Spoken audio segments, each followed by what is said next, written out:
1900 की शुरुआत में दुनिया बहुत बदल रही थी और नई नई चीजें बन रही थी।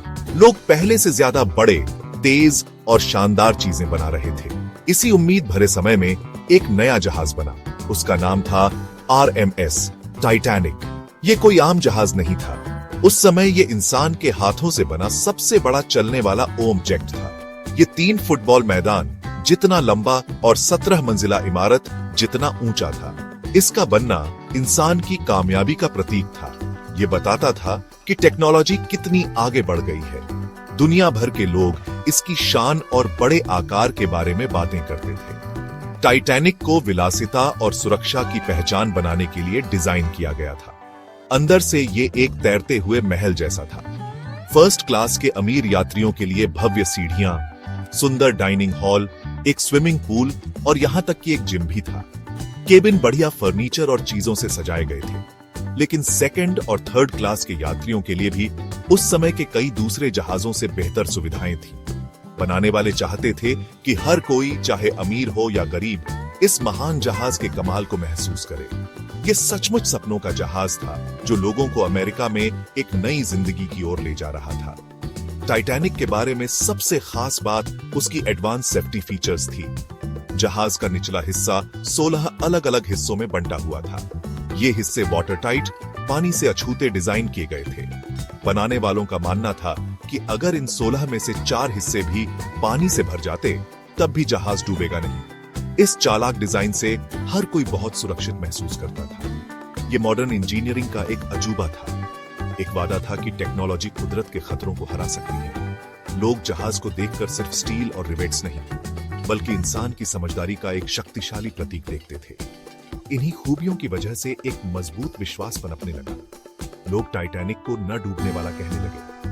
ये सिर्फ एक आम नाम नहीं था, ये एक गहरा विश्वास था। जहाज बनाने वाले, उसके मालिक, अखबार और आम जनता सभी इस बात पर यकीन करते थे। उन्हें लगता था कि उन्होंने आखिरकार एक ऐसा जहाज बना लिया है जिसे समुद्र हरा नहीं सकता। ये आत्मविश्वास इतना मजबूत था कि ये घमंड की हद तक था। ऐसा लग रहा था जैसे वे खुद समुद्र से कह रहे हों कि अब वे उसके मालिक हैं। इसकी अजेयता का यह विश्वास जल्द ही सबसे दर्दनाक तरीके से परखा जाने वाला था।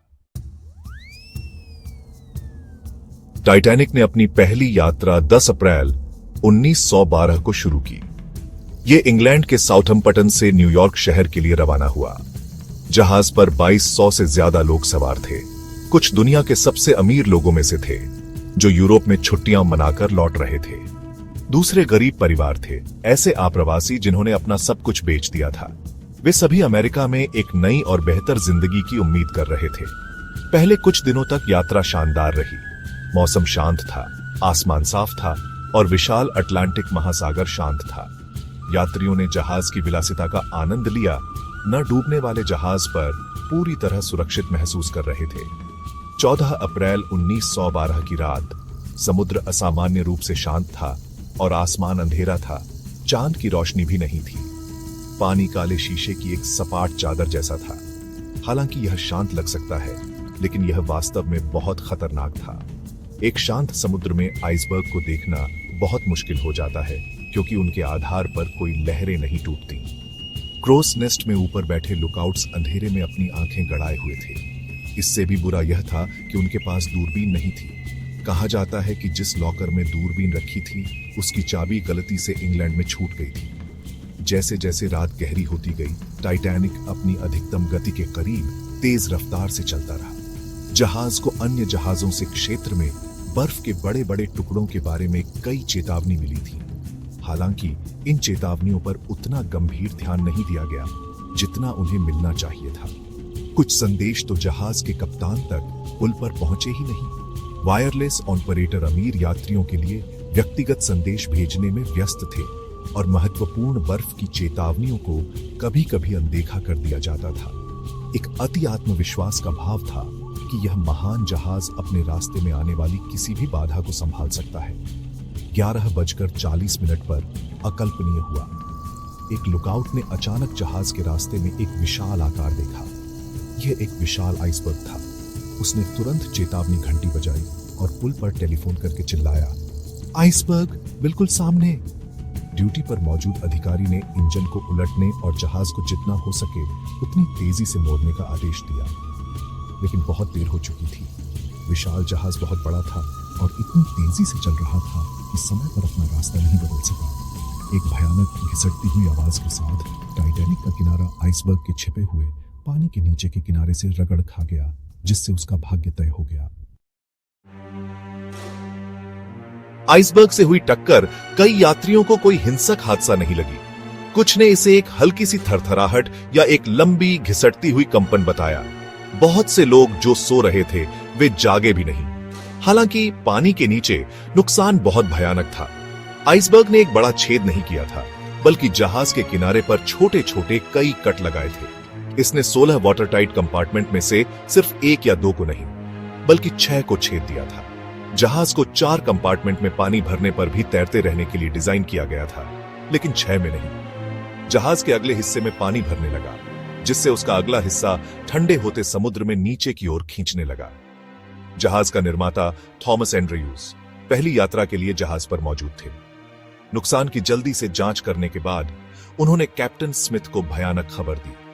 उन्होंने अनुमान लगाया कि जहाज के पास लहरों के नीचे पूरी तरह से डूबने से पहले ज्यादा से ज्यादा 2 घंटे थे। सच्चाई चौंकाने वाली और अविश्वसनीय थी। न डूबने वाला जहाज डूम्ड था। कर्मचारियों को लाइफ बोट्स को खोलने और यात्रियों को निकालने का आदेश दिया गया। अभी तक घबराहट नहीं फैली थी, क्योंकि बहुत से लोग अभी भी खतरे को समझ नहीं पा रहे थे। उन्हें ठंडी अंधेरी रात में एक छोटी नाव में जाने के लिए भव्य जहाज की गर्मी और रोशनी छोड़ना मुश्किल लग रहा था। तभी एक भयानक कमी सामने आई। टाइटैनिक पर सवार सभी लोगों के लिए पर्याप्त लाइफ बोट्स नहीं थी। उस समय के नियम पुराने थे और जहाज के वजन पर आधारित थे, न कि यात्रियों की संख्या पर। टाइटैनिक में कानूनी रूप से जितनी लाइफ बोट्स की जरूरत थी उससे ज्यादा थी, लेकिन फिर भी केवल लगभग आधे लोगों के लिए ही पर्याप्त थी। जैसे ही कर्मचारियों ने नावों को लोड करना शुरू किया, महिलाओं और बच्चों को पहले की नीति का पालन किया गया। हालांकि भ्रम और प्रशिक्षण की कमी के कारण कई लाइफ बोट्स केवल आधी भरी हुई लॉन्च की गई। लोग अविश्वास से देखते रहे, क्योंकि 60 लोगों को रखने वाली नावें केवल 20 या 30 लोगों के साथ नीचे उतारी गई। जैसे जैसे जहाज का अगला हिस्सा गहरा डूबता गया, उसका पिछला हिस्सा पानी से ऊपर और ऊपर उठता गया। डेक, जो कभी सपाट था, एक खड़ी फिसलन भरी ढलान बन गई। रोशनी टिमटिमाती रही और फिर बुझ गई, जिससे सभी लोग भयानक अंधेरे में डूब गए।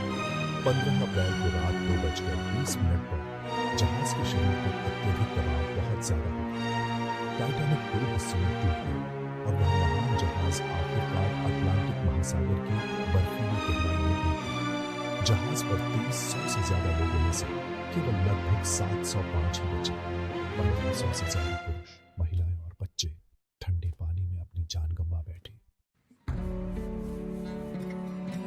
इस त्रासदी के बाद के दिनों और सालों में दुनिया यह समझने की कोशिश करती रही कि इतना गलत क्या हुआ। आधुनिक टेक्नोलॉजी का प्रतीक एक जहाज इतनी विनाशकारी अंत तक कैसे पहुंच सकता था। जांचों से पता चला कि यह कोई एक गलती नहीं थी, बल्कि कई छोटी छोटी गलतियों की एक कड़ी और इंसान के घमंड की एक बड़ी खुराक थी।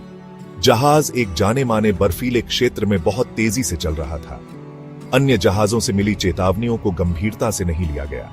लुकआउट्स के पास दूरबीन नहीं थी, जिसकी उन्हें अपना काम ठीक से करने के लिए जरूरत थी। इनमें से हर एक बात अपने आप में जानलेवा नहीं हो सकती थी, लेकिन साथ मिलकर उन्होंने आपदा का एक पूरा तूफान खड़ा कर दिया।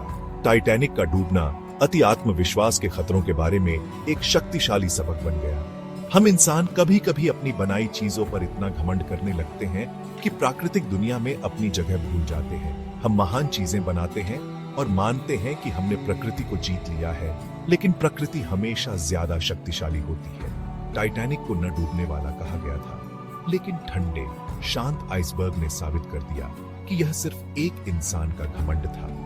इस त्रासदी ने हमें विनम्रता सिखाई। इसने दिखाया कि हमें हमेशा समुद्र की शक्ति और अपने आसपास की दुनिया का सम्मान करना चाहिए, चाहे हमारी टेक्नोलॉजी कितनी भी उन्नत क्यों न हो जाए। इस आपदा से समुद्री यात्रा को सुरक्षित बनाने के लिए कई महत्वपूर्ण बदलाव किए। नए नियम बनाए गए, जिनके तहत हर जहाज में सवार हर एक व्यक्ति के लिए पर्याप्त लाइफ बोट्स होना जरूरी था। सभी जहाजों को लाइफ बोट ड्रिल करनी जरूरी थी, ताकि क्रू और यात्रियों दोनों को आपात स्थिति में पता चल सके कि क्या करना है। इसके अलावा इंटरनेशनल आइस पेट्रोल की स्थापना की गई। इस संगठन को उत्तरी अटलांटिक में आइसबर्ग के स्थान के निगरानी करने और जहाजों को किसी भी खतरे से आगाह करने के लिए बनाया गया। ये बदलाव एक बड़ी त्रासदी से पैदा हुआ। टाइटैनिक के डूबने के बाद से एक सदी में अनगिनत जानें बचा चुकी हैं। आखिर में टाइटैनिक की कहानी एक मानवीय कहानी है। यह महत्वाकांक्षा और सपने की कहानी है, लेकिन गलत है और नुकसान की है। यह हमें याद दिलाती है कि हमें सावधान और तैयार रहने की जिम्मेदारी है। हमें अपनी गलतियों से सीखना चाहिए ताकि हम उन्हें दोहराए नहीं। जब हम कुछ नया